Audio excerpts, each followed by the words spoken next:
Good morning students. आज की इस वीडियो में हम शॉर्ट आंसर क्वेश्चन करेंगे जो आपकी बुक में एनसीईआरटी एग्जाम्पलर प्रॉब्लम्स दी गई हैं वहाँ से। ठीक है, तो हमने कर लिए थे very short answer type question तक। अब हम करेंगे शॉर्ट आंसर क्वेश्चन।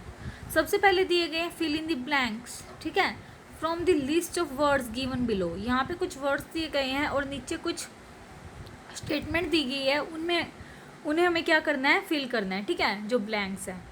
तो सबसे पहले है egg yolk is rich in dash and egg albumin is rich in dash. जो एग योक होता है वो रिच होता है, फर्स्ट में आएगा फैट से, और एग एल्ब्यूमिन रिच होता है प्रोटीन से। ठीक है, तो फर्स्ट के दो ब्लैंक हैं, फर्स्ट में आएगा फैट एंड सेकंड में आएगा प्रोटीन। ओके, सेकंड दिया गया है हमारे पास deficiency disease can be prevented by taking a dash. जो कमी हो जाती है, ठीक है, डेफिशिएंसी हो जाती है, तो उसको हम रोक कैसे सकते हैं कि हमें क्या ना हो, डेफिशिएंसी ना हो। तो कैसे रोक सकते हैं? By taking a balance diet. Answer आएगा बैलेंस डाइट। बैलेंस डाइट मतलब संतुलित आहार। Third is eating too much of fat rich foods may lead to a condition called. Eating too much of fat, जब हम बहुत ज़्यादा खाते हैं फूड को तो उस कंडीशन को हम बोलते क्या हैं? ओबेसिटी। आंसर आएगा थर्ड का obesity. Fourth is the component of food that does not provide any nutrient to our body and yet is essential in our food is dash. जो कंपोनेंट है फूड का, जो कोई क्या नहीं करता, न्यूट्रिएंट प्रोवाइड नहीं करता हमारी बॉडी को, लेकिन वो ज़रूरी भी है हमारे फूड में, उसको बोलते हैं रफेज। क्या बोलते हैं? रफेज। तो फोर्थ का आंसर आएगा रफेज। लास्ट दिया गया है the vitamin that gets easily destroyed by heating during cooking is. एक ऐसा वाइटामिन जो जल्दी डिस्ट्रॉय हो जाता है अगर हम उसको हीट प्रोवाइड करें कुकिंग के टाइम पे, तो वो कौन सा वाइटामिन है? Vitamin C. आंसर आएगा लास्ट का वाइटामिन सी। ओके, तो ये थे फिल इन द ब्लैंक्स। आपको सिर्फ लर्न करना है, राइट डाउन नहीं करने हैं नोटबुक में। अब है हमारे पास 10th question. Read the items of food listed below. जितने भी फूड आइटम्स नीचे दिए गए हैं हमें उन्हें रीड करना है, क्लासीफाई करना है इनको carbohydrate rich food, protein rich food and fat rich food में, एंड फिल करने हैं गिवन टेबल। ठीक है, तो जितनी भी यहाँ पे दिए गए हैं इंग्रेडिएंट, जैसे मूंग दाल, fish, mustard oil, sweet potato, milk rice, egg, beans, butter milk या छाछ बोलते हैं जिसको, cottage cheese, paneer, peas, maize, white bread. तो यहाँ पे 3 कॉलम बना दिए गए हैं, carbohydrate rich food, protein rich food और fat rich food, A B C, और इनको नाम दे दिया गया है। तो हमें क्या करना है? फिल करने हैं। सबसे पहले जो कार्बोहाइड्रेट रिच फूड है वो है स्वीट पोटैटो, राइस, मेज, वाइट ब्रेड। आप यहाँ पे जो कॉलम फर्स्ट दिया गया है, ये जो फर्स्ट है ए लिख रखा है जिसपे, सबसे पहले आप यहाँ पे भरोगे ऐसे, यहाँ पे जो नीचे आंसर दिए गए हैं इसके, स्वीट पोटैटो, राइस, मेज, वाइट ब्रेड। ठीक है, ऐसे ही हमारा जो सेकंड कॉलम है, देखो यहाँ पे ये प्रोटीन रिच फूड। ठीक है, तो यहाँ पे भी नीचे जो आइटम्स दी गई हैं उन्हें फिल करना है। जैसे क्या क्या दिया गया है इसमें, मूंग दाल, fish, milk, egg, beans, butter milk, cottage cheese, and last जो दिया गया है सी, उसमें हमें भरना है mustard oil, milk, egg, butter. यहाँ पे इधर थर्ड में मस्टर्ड ऑयल, एग, मिल्क और बटर। ठीक है, तो ये था हमारा 10th क्वेश्चन। अब हम करते हैं 11th question. Tasty food is not always nutritious and nutritious food may not always be tasty to eat. Comment with examples. हमें क्या करना है? देखो क्या बोला गया है कि जो टेस्टी फूड होता है वो हमेशा न्यूट्रिएंट्स मतलब उसमें नहीं होते, और जिस फूड में न्यूट्रिएंट्स होते हैं वो हमेशा टेस्टी नहीं होता। तो इसके ऊपर हमें क्या करना है? कमेंट करना है। ओके, तो आंसर में क्या लिखा गया है? Potato chips are tasty but they are not very न्यूट्रिटियस।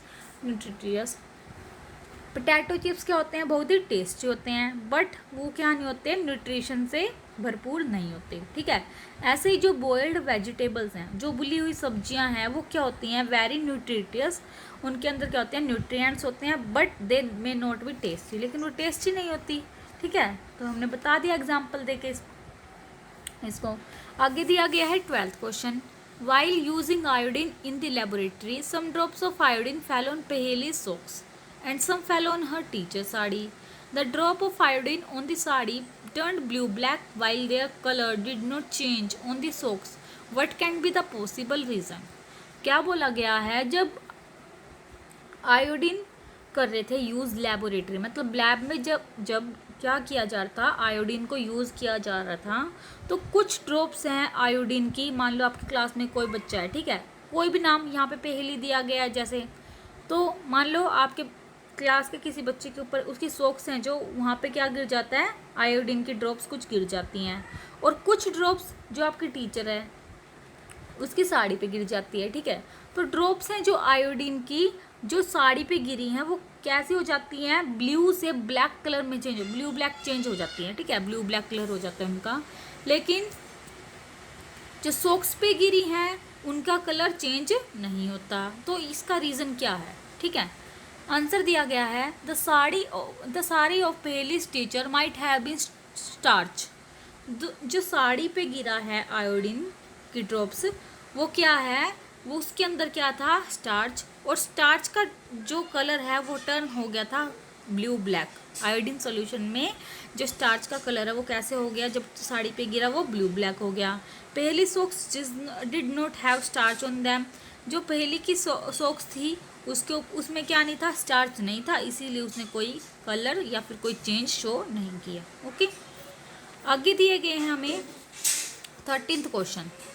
13th question में जो फर्स्ट है, पहली and भूजो peeled some potatoes and cut them into small pieces. They washed and boiled them in water. They threw away the excess water and fried them in oil, adding salt and spices. Although the potato dish tasted very good, its nutrient value was less. Suggest a method of cooking potatoes that will not lower the nutrients in them. पहली और भूजो क्या कर रहे थे, कुछ आलू के छिलके उतारे थे, उनको कट कर रहे थे छोटे छोटे टुकड़ों में, ठीक है। उन्होंने उनको वॉश किया, उनको बॉईल किया, उबाला मतलब पानी में, और जो एक्स्ट्रा वाटर था उन्होंने क्या कर दिया, बाहर निकाल दिया, उनको फ्राई कर दिया, ऑयल के अंदर फ्राई करा उन्होंने, साल्ट डाल दिया, उसमें कुछ मसाले डाल दिए, ठीक है, नमक और मसाले डाल दिए। तो जो पोटैटो की डिश है वो कैसी होगी, बहुत ही टेस्टी होगी, उसके अंदर क्या न्यूट्रिशन वैल्यू कम हो गई, ठीक है। तो हमें क्या करना है, एक मेथड सुजेस्ट करना है कुकिंग पोटैटोज का, जिससे क्या ना हो, उसके अंदर न्यूट्रिएंट्स की कमी ना हो, न्यूट्रिएंट्स क्या ना हो, कम हो। आंसर है वॉश करो, पहले धोया, फिर पील करो, छिलके उतारो, फिर कट करो उसको, ठीक है, और कुक करो, फिर पोटैटोज को बना दो। Cooking A small amount of water, इसको अंदर क्या डाल दो, कुछ अमाउंट वाटर के डालो, एंड फिर उसको फ्राई करो, small quantity of oil, conserve the nutrients, जिससे क्या होएंगे, न्यूट्रिएंट्स क्या होंगे, भरपूर मात्रा में उसके अंदर रहेंगे। ओके, आगे दिया गया है 14th question, Paheli avoid eating vegetables but likes to eat biscuits, noodles and white bread. She frequently complains of stomach and constipation. What are the food items that she should include in her diet to get rid of the problem? Give reason for your answer. पहली avoid कर रही थी किसको खाना, vegetables को, लेकिन वो खाना पसंद क्या करती थी, बिस्किट, नूडल्स, वाइट ब्रेड। तो उससे क्या हो जाता था, उसको स्टमक में पेन हो जाता था, ठीक है। तो ये जो फूड आइटम्स है जो वो अपनी डाइट के अंदर क्या कर रही थी, मतलब वो खा रही थी, जो उनसे वो छुटकारा पाना चाहती थी, कैसे, पहली मस्ट इंक्लूड। अब पहली क्या कर रही थी, देखो बिस्किट वगैरह खाना पसंद करती थी, नूडल्स या वाइट ब्रेड, तो पहली को क्या करना चाहिए, आंसर में लिखा गया Paheli must include whole grains, whole pulses, fresh fruits and vegetables in her diet as she seems to lack roughage. तो उसे क्या खाना चाहिए साथ में, जो ग्रेन्स हैं, पल्सेस हैं, दालें वगैरह हैं, फ्रूट्स हैं, वेजिटेबल्स हैं, उसकी डाइट में उसको इंक्लूड करना चाहिए, ताकि रफेज की कमी ना हो। ओके, आगे दिया गया है 15th question, list all those components of food that provide nutrients. हमें उन सारे कंपोनेंट्स की लिस्ट बनानी है जो क्या करते हैं, प्रोवाइड करते हैं न्यूट्रिएंट्स। तो आंसर दिया गया है, component of food that provide nutrients are carbohydrate, protein, fat, vitamin and mineral. तो आंसर आ गया जैसे ये दिए गए हैं जितने भी फूड कंपोनेंट।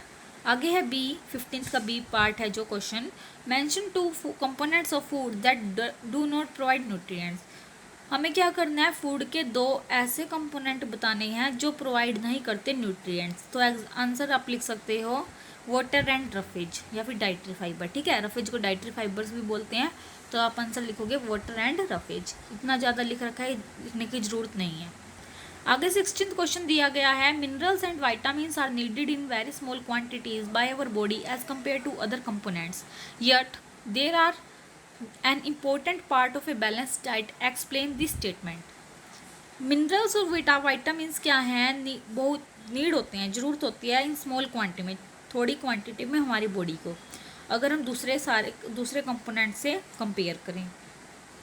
लेकिन फिर भी वो क्या करते हैं, इम्पोर्टेंट रोल प्ले करते हैं हमारी बॉडी में। ठीक है, तो इसकी जो स्टेटमेंट दी गई है इसको क्या करना है, एक्सप्लेन करना है। आंसर है, vitamins and minerals are very important because they help in. क्योंकि जो विटामिन है और मिनरल है वो इम्पोर्टेंट हैं, वो किस चीज़ में हेल्प करते हैं, protecting our body against disease. हमारी बॉडी को बहुत सारे रोगों से बचाते हैं, ग्रोथ में हेल्प करते हैं एंड मेंटेन गुड हेल्थ, और गुड हेल्थ में भी क्या करते हैं, इम्पोर्टेंट रोल प्ले करते हैं। आगे 17th क्वेश्चन दिया गया है, water does not provide nutrient yet it is an another important component of food. Explain. Water क्या है, ये भी हमें क्या नहीं करता, न्यूट्रिएंट प्रोवाइड नहीं करता, लेकिन फिर भी ये हमारे क्या है, बॉडी में बहुत ही ज़रूरी है। अगर हम पानी नहीं पियेंगे तो गला सूख जाएगा हमारा। ठीक है, तो ये एक्सप्लेन करना है हमें। आंसर है, water helps our body to absorb nutrients from food and also helps in removing waste such as urine and sweat. Water help करता है हमारी बॉडी में जो न्यूट्रिएंट्स हैं उनको एब्जॉर्ब करने में फूड से, और हेल्प्स करता है जो वेस्ट है हमारी बॉडी से बाहर निकालने में, जैसे यूरिन या फिर स्वेट। ओके, तो ये थे हमारे आज के शॉर्ट क्वेश्चन। आई होप कि आपको अच्छे समझ में आए होंगे और आप इन्हें लर्न कर सकते हो। So thank you and have a nice day.